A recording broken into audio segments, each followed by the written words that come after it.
To set up this experiment, I grabbed a pan, some dish soap, and some food coloring. Then I put a little bit of dish soap in a separate bowl and mixed it with a few drops of food coloring so that the dish soap would be more visible once I began the experiment. After the dish soap was mixed with the food coloring, I filled my pan with about an inch of water and then placed it on a stove. Next, I turned the stove on low and then added a large spoonful of the dish soap mixed with the food coloring.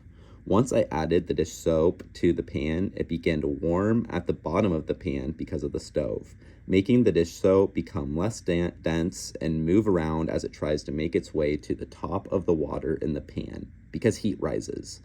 When the dish soap reaches the top, it cools off, which you can see as the soap condenses and becomes more solid and begins to fall back to the bottom of the pan.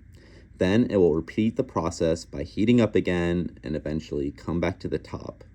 This process is a cycle. This is an example of a convection cell. Convection cells describe areas where warm material rises and cool material sinks. This same thing happens in the Earth's mantle, where lava will slowly warm up and move towards the surface of the Earth, the crust, and then it cools and sinks back down into the mantle, down towards the Earth's core. The movement of the lava as it heats up and cools down moves the tectonic plates that our continents sit on.